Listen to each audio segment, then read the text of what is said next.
दोस्तों, स्वागत है आपका मेरे YouTube चैनल इंग्लिश बाबू पर। और आज मैं फिर हाजिर हूँ आपके साथ एक नई स्टोरी लेकर। और दोस्तों, आज मैं आपके लिए एक शॉर्ट मॉरल स्टोरी लेकर आया हूँ। ये एक छोटी कहानी है लेकिन बहुत ही इंटरेस्टिंग और बहुत ही मज़ेदार कहानी है। सुनकर आपको बहुत मज़ा आएगा। उसके अलावा इस स्टोरी के अंदर आपको कई सारे नए इंग्लिश के वर्ड मीनिंग सीखने को मिलेंगे जो कि बेसिक लेवल के होंगे। कोई ज़्यादा खास एडवांस लेवल के वर्ड मीनिंग आपको इसमें नहीं मिलेंगे। उसके अलावा जो इसका ग्रामर का स्ट्रक्चर है उसे बिल्कुल ही डिटेल में कवर करेंगे, तो एक एक स्ट्रक्चर को आप बहुत आसानी से सीख पाएंगे। तो चलिए दोस्तों, आज के इस कहानी को हम शुरू करते हैं। और सबसे पहले कहानी का टाइटल देखते हैं। कहानी का टाइटल है जस्टिस। दोस्तों, जस्टिस एक नाउन है, संज्ञा है, जिसका मतलब होता है न्याय या फिर इंसाफ। तो दोस्तों, ये आज की इस कहानी का टाइटल है, शीर्षक है। और अब मैं इसे पढ़ना शुरू करता हूँ। आपसे रिक्वेस्ट है आप इसे बिल्कुल ध्यान से सुने। और कहानी में यदि आपको कोई भी नया वर्ड या फिर ग्रामर का कोई भी नया स्ट्रक्चर देखने को मिले तो आप उसे नोट भी ज़रूर करें। तो चलिए इसको शुरू करते हैं। Once a cruel man killed a merchant for money. क्या मतलब हुआ? दोस्तों, ये जो हमारा वाक्य है ये पास्ट इंडेफिनिट का अफर्मेटिव वाक्य है। और जब हम पास्ट इंडेफिनिट में कोई भी अफर्मेटिव का वाक्य बनाते हैं तो वहाँ वर्ब की सेकंड फॉर्म का प्रयोग किया जाता है। KILL, किल का मतलब होता है किसी को मारना, किसी की हत्या करना, और ये सेकंड फॉर्म है किल्ड। क्या मतलब हुआ? वंस एक बार, अ क्रूअल मैन। दोस्तों, क्रूअल एक एडजेक्टिव है जिसका मतलब होता है क्रूर। मतलब कि एक बार एक क्रूर आदमी ने किल्ड आ मर्चेंट, एक मर्चेंट को, मर्चेंट मतलब व्यापारी, एक व्यापारी को मार दिया, उसकी हत्या कर दी।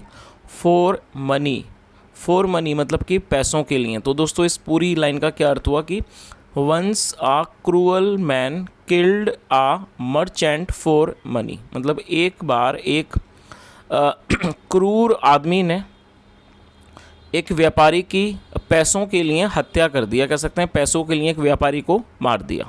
चलिए आगे देखिए। While he was trying to escape from the dead merchant's house. क्या मतलब हुआ?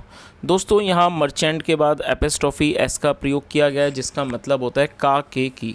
जब आप किसी भी नाम के साथ या किसी भी व्यक्ति के साथ कुछ जोड़ना चाहते हैं तो वहाँ पर एपिस्ट्रोफी एस का प्रयोग किया जाता है। और एपिस्ट्रोफी एस के बाद जो भी आप जोड़ना चाहते हैं वो लगा सकते हैं। तो मर्चेंट्स फैमिली मेम्बर्स का मतलब हो गया व्यापारी के परिवार के सदस्य। तो इस पूरी लाइन का क्या अर्थ हुआ? वाइल का मतलब होता है दौरान। वाइल ही वॉज ट्राइंग मतलब जब वह, या कह सकते हैं जब वह कोशिश कर रहा था। टू एस्केप, एस्केप मतलब बच निकलना। एस्केप का मतलब होता है किसी जगह से पलायन कर जाना, भाग जाना, उसे एस्केप कहा जाता है, बच के निकल जाना। From the dead merchant's house he was seen. दोस्तों, ये जो हमारा वाक्य है ही वॉज सीन, ये पास्ट इंडेफिनिट का पैसिव वॉइस का वाक्य है। और आपको इस स्ट्रक्चर को याद रखना है कि जब आप पास्ट इंडेफिनिट में कोई भी पैसिव का वाक्य बनाते हैं तो वहाँ वॉज या वर का प्रयोग किया जाता है, जैसा यहाँ पर किया गया। और साथ में वर्ब की थर्ड फॉर्म लगाई जाती है। वॉज या वर जो है वो उसकी हेल्पिंग वर्ब है पास्ट इंडेफिनिट की, यदि पैसिव में है, और साथ में वर्ब की थर्ड फॉर्म। और यदि हमारा सब्जेक्ट सिंगुलर होगा जैसा यहाँ पर है ही, तो उसके साथ वॉज का प्रयोग किया जाएगा। और यदि वो वी, यू, दे या फिर प्लूरल होगा तो वहाँ पर वर का प्रयोग किया जाएगा। तो क्या मतलब हुआ? ही वॉज सीन, उसे देख लिया गया। By the dead merchants family members, मतलब कि मरे हुए व्यापारी के परिवार के सदस्यों के द्वारा। तो दोस्तों, इस पूरी लाइन का क्या अर्थ हुआ इसको एक बार यहाँ से देख लेते हैं। While he was trying to escape मतलब जब वो बच निकल कर, मतलब जब वो कोशिश कर रहा था, टू एस्केप बच निकल कर भागने की। From the dead merchant's house मतलब कि मरे हुए व्यापारी के घर से।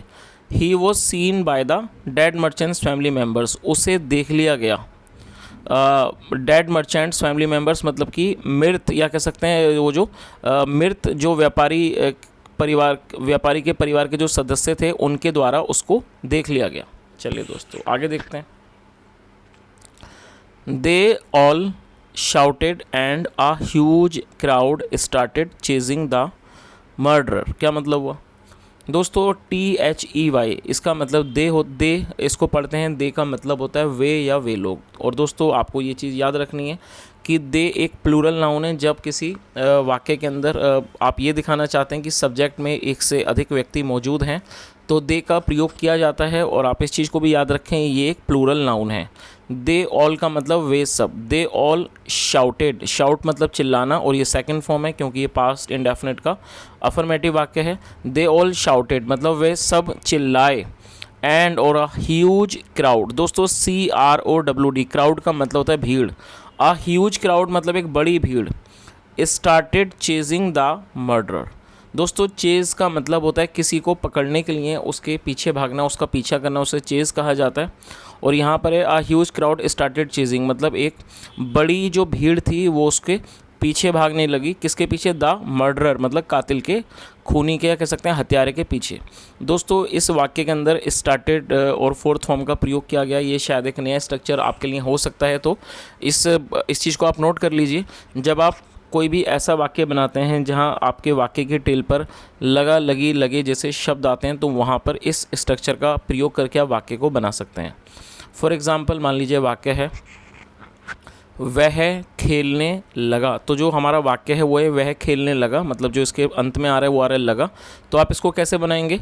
सबसे पहले आपको सब्जेक्ट लिखना है, वह के लिए आपको ही लगाना है, उसके बाद स्टार्टेड, ही स्टार्टेड, और दौड़ने को रन कहते हैं तो उसकी फोर्थ फॉर्म रनिंग, तो क्या हो जाएगा? ही स्टार्टेड रनिंग मतलब वह दौड़ने लगा। तो दोस्तों इस तरह से आप इस स्ट्रक्चर का यूज़ करके आप वाक्य बना सकते हैं। इस तरह के वाक्य जहाँ वाक्य की टेल पर लगा, लगी जैसे शब्द आते हैं। चलिए इसका मतलब देख लेते हैं इस पूरे का।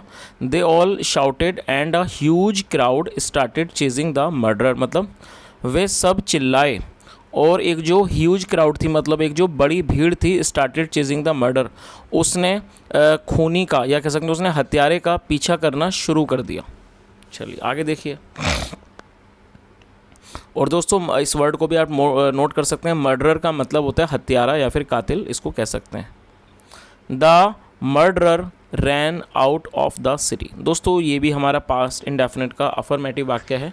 रन की सेकंड फॉर्म है रैन। रैन आउट मतलब बाहर भाग जाना। The murderer ran out of the city, जो मर्डरर था मतलब जो कातिल था, जो हत्यारा था, क्या था? Ran out of the city, वो शहर से बाहर भाग गया। चलिए आगे देखिए।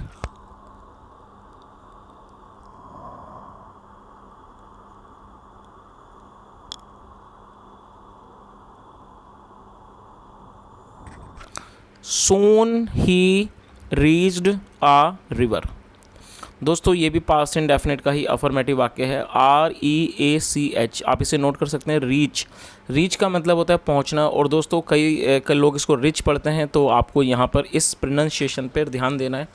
आपको इसको रिच नहीं पढ़ना, क्योंकि वो जो रिच है वो अलग वर्ड है, RICH, उसको रिच पढ़ते हैं जिसका मतलब होता है अमीर। लेकिन ये जो हमारा वर्ड है उसकी स्पेलिंग भी अलग है और साथ में इसकी प्रोनाउंसिएशन भी अलग है, तो आपको इससे कंफ्यूज नहीं होना। इसकी स्पेलिंग है REACH और आपको इसको रीच पढ़ना है। जब आप इसको पढ़ेंगे तो इसमें बड़ी की मात्रा लगाने, तो रीच, रीच का मतलब पहुंचना, और ये सेकंड फॉर्म है। तो इस लाइन का क्या अर्थ हुआ? सून जल्दी ही रीच्ड अ रिवर, मतलब जल्दी ही वह एक नदी पर पहुंच गया। चलिए आगे देखिए। Suddenly a lion came to attack him, क्या मतलब हुआ? सडनली का मतलब था अचानक, अचानक suddenly a lion came to attack him. दोस्तों ये भी हमारा पास्ट इंडेफिनिट का अफर्मेटिव वाक्य है, लेकिन इस वाक्य में दो वर्ब का प्रयोग करके वाक्य को बनाया गया है। चलिए मैं आपको बताता हूँ यहाँ कौन कौन सी वर्ब हैं। यहाँ जो पहली वर्ब है वो है कम की सेकंड फॉर्म केम, और उसके बाद यहाँ अटैक का इस्तेमाल किया गया। ये भी एक वर्ब है जिसका मतलब होता है हमला करना। तो दोस्तों जब आप कोई भी ऐसा वाक्य बनाते हैं जहाँ पर दो वर्ब का प्रयोग करके वाक्य को बनाना है, तो आपको ये चीज़ याद रखनी है कि जो आप पहली वर्ब लगाएंगे, मतलब कि जो उसकी प्राइमरी वर्ब है, जो उसमें मुख्य क्रिया है, वो आपको टेंस के अकॉर्डिंगली लगानी है। जैसे मान लीजिए ये हमारा पास्ट इंडेफिनिट का अफर्मेटिव वाक्य है, तो पास्ट इंडेफिनिट के रूल के अकॉर्डिंगली यहाँ पर आपको सेकंड फॉर्म का प्रयोग करना है, और जैसा यहाँ पर किया गया है। लेकिन जब आप इसके बाद दूसरी वर्ब जोड़ेंगे तो उससे पहले आपको टू लगाना होगा, और टू के बाद आपको सिर्फ फर्स्ट फॉर्म का प्रयोग करना है, फिर आपको दोबारा से सेकंड फॉर्म नहीं लगानी है। तो क्या मतलब हुआ? Came to attack him. तो इस पूरी लाइन का क्या अर्थ हुआ कि suddenly a lion came to attack him, मतलब अचानक एक शेर उस पर हमला करने के लिए आया। चलिए दोस्तों, यहाँ तक आपको कहानी समझ ही आ गई होगी। एक बार इसको समराइज़ कर लेते हैं शुरू से कि एक बार क्या हुआ कि एक जो क्रूर आदमी था उसने एक व्यापारी को पैसों के लिए मार दिया, उसकी हत्या कर दी। और जब वो भागने की कोशिश कर रहा था तो उस व्यापारी के परिवार के जो सदस्य थे उन्होंने उसको देख लिया और वो उन्होंने शोर मचाया, जिसकी वजह से एक जो बड़ी भीड़ थी वो उसका पीछा करने लगी। और ये जो व्यक्ति था, ये जो हत्यारा था, वो शहर से बाहर भाग गया। और उसके बाद वो एक नदी पर पहुंचा। नदी पर जब वो पहुंचा तो अचानक एक शेर जो था वो उस पर हमला करने के लिए आया। चलिए अब आगे देखते हैं। The murderer climbed up a tree. दोस्तों, क्लाइंब का मतलब होता है चढ़ना, और ये सेकंड फॉर्म है the murder climbed up a tree, मतलब कि जो मर्डरर था, मतलब जो हत्यारा था, वो एक पेड़ के ऊपर चढ़ गया टू सेव हिज लाइफ, अपने जीवन को बचाने के लिए। तो इस पूरी लाइन का क्या अर्थ हुआ कि the murderer climbed up a tree to save his life, मतलब हत्यारा अपने जीवन को बचाने के लिए, अपनी ज़िंदगी को बचाने के लिए पेड़ के ऊपर चढ़ गया। आगे देखिए। After some time he heard the rustle of leaves. क्या मतलब हुआ? दोस्तों, ये जो वर्ड है HEAR, हियर मतलब सुनना होता है, और ये सेकंड फॉर्म है हर्ड। और तो आप इसकी प्रोनाउंसिएशन भी सुन लीजिए, इसको आपको हर्ड पढ़ना है। और दोस्तों, इसमें ये जो वर्ड है आप इसे नोट कर लीजिए, RUSTLE, रसल। दोस्तों, इसमें जो टी है वो साइलेंट है, तो टी को हमें प्रोनाउंस नहीं करना है, इसे आपको रसल बोलना है। और रसल एक नाउन है, और आप इसकी मीनिंग को नोट कर सकते हैं। रसल का मतलब होता है फड़फड़ाहट या सरसराहट। जब कोई सूखे पत्तों की आवाज़ आती है, जब मतलब सूखे पत्तों हवा की वजह से जब वो हिलते हैं और जिस तरह से उसमें साउंड आता है, आवाज़ आती है, या फिर जो कागज़ों की आवाज़ आती है, उसको रसल कहा जाता है। चलिए, और लीव का प्लूरल है, लीफ का प्लूरल, लीफ का मतलब पत्ते और उसका प्लूरल लीव्स मतलब पत्ते हो जाएगा। तो इस लाइन का क्या अर्थ हुआ? After some time he heard the rustle of leaves, मतलब कुछ समय के बाद उसने पत्तों की सरसराहट को की आवाज़ को सुना। ही लुक्ड अबव, उसने ऊपर देखा। एंड सॉ, और ये सी की सेकंड फॉर्म है, एंड सॉ और देखा, अ लार्ज कोबरा, और उसने एक बड़ा कोबरा। और दोस्तों, कोबरा एक बहुत ही खतरनाक प्रकार का सांप होता है, आपने अक्सर ज़रूर इसका नाम सुना होगा। तो उसके इस पूरी लाइन का क्या अर्थ हुआ कि उसने ऊपर देखा और उसने वहाँ पर एक बड़ा लार्ज कोबरा, मतलब एक बड़े कोबरा को देखा। चलिए दोस्तों, आगे देखिए। A large cobra in the branches of the tree. Branches of the tree मतलब कि पेड़ की शाखाओं के बीच में। तो इस पूरी लाइन का क्या अर्थ हुआ कि उसने ऊपर देखा और उसने एक बड़े सांप को देखा, बड़े कोबरा को कहाँ देखा? In the branches of the tree, पेड़ की शाखाओं में उसने एक बड़े कोबरा को देखा। चलिए आगे देखिए। It was about to bite the murderer. क्या मतलब हुआ? दोस्तों, अगर आपको याद है, और दोस्त आप इसे एक बार मेमोराइज़ करिए, वॉज अबाउट टू का यूज़ यहाँ पर किया गया है। और दोस्तों, इस तरह का जो क्वेश्चन है, मैंने अभी 1-2 दिन पहले जो कम्युनिटी के अंदर मैं क्वेश्चंस पूछता हूं दोस्तों, जहां पर मैं 4 ऑप्शन देता हूं, तो वहां पर मैंने अबाउट टू का एक क्वेश्चन दिया था। अबाउट टू का मतलब होता है कि जब आप पास्ट में कोई भी ऐसा वाक्य बनाते हैं जहां वाक्य की टेल पर वाला था, वाली थी, वाले थे आता है, तो वहां पर वॉज अबाउट टू का प्रयोग किया जाता है। तो आप इस स्ट्रक्चर को नोट कर सकते हैं। जब भी वाला था, वाली थी, वाले थे वाक्य की टेल पर आएगा, तो वहाँ पर वॉज अबाउट टू या फिर वर अबाउट टू का प्रयोग किया जाएगा। आई, ही, शी, इट और सिंगुलर के साथ was about to, we, you, they और प्लूरल के साथ वर अबाउट टू का प्रयोग किया जाएगा। चलिए इसका मतलब देख लेते हैं। It was about to bite the murderer. दोस्तों, यहाँ पर इट का प्रयोग जो है वो उस सांप के लिए किया गया है। ये एक प्रोनाउन है, और आपको ये चीज़ याद रखनी है कि जब आप किसी भी पशु के लिए, जानवर के लिए प्रोनाउन यूज़ करेंगे तो वहाँ पर आपको इट का प्रयोग करना होता है। तो इस लाइन का क्या अर्थ हुआ? It was about to bite the murder, मतलब वो उस मर्डरर को, मतलब उस कातिल को काटने वाला था। बाइट मतलब काटना। तो इस पूरी लाइन का क्या अर्थ हुआ कि वो उस हत्यारे को काटने वाला था। कौन काटने वाला था? इट मतलब सांप काटने वाला था। The murderer jumped into the river, और ये जंप की सेकंड फॉर्म है, जिसका मतलब होता है कूदना। The murder jumped into the river, जो वो मर्डर था, जो हत्यारा था, वो नदी में कूद गया। दोस्तों, यहाँ इस वाक्य में एक प्रीपोजिशन का यूज़ किया गया इनटू। तो आपको ये चीज़ याद रखनी है कि जब आप कहीं पर भी कोई ऐसा वाक्य बनाते हैं जहाँ पर का ये पता चले कोई नाले वगैरह में गिर गया, कूद गया, तो वहाँ पर इनटू का प्रयोग किया जाएगा प्रीपोजिशन के रूप में। तो इस पूरी लाइन का क्या अर्थ हुआ, एक बार देख लेते हैं कि it was about to bite the murderer, then the murderer jumped into the river, मतलब वो, और ये जो इट है वो सांप के लिए यूज़ किया है, मतलब वो उस हत्यारे को काटने वाला था, फिर जो मर्डर था, हत्यारा था, वो नदी में कूद गया। चलिए आगे देखिए। But it was the end of his life now. क्या मतलब हुआ? But it was the end of his life now, लेकिन अब वो जो था वो उसके जीवन का अंत था। The crocodiles of the river tore his body to pieces. दोस्तों क्रोकोडाइल का मतलब होता है मगरमच्छ, और इसका जो प्लूरल है वो है क्रोकोडाइल्स। तो क्या अर्थ हुआ? The crocodiles of the reverse, मतलब कि जो नदी के मगरमच्छ थे, टोर हिज बॉडी टू पीसेस, उन्होंने उसके शरीर को और ये टीयर की सेकंड फॉर्म है, टीयर को आप नोट कर सकते हैं, TEAR, टीयर का मतलब होता है फाड़ना, और ये सेकंड फॉर्म है टोर हिज बॉडी टू पीसेस, उसके शरीर को टुकड़ों में फाड़ दिया। तो इस पूरी लाइन का क्या अर्थ हुआ कि उस मतलब कि जो नदी के जो मगरमच्छ थे उन्होंने उसके शरीर को टुकड़ों में फाड़ दिया। Nature had served justice to the murder. क्या मतलब हुआ?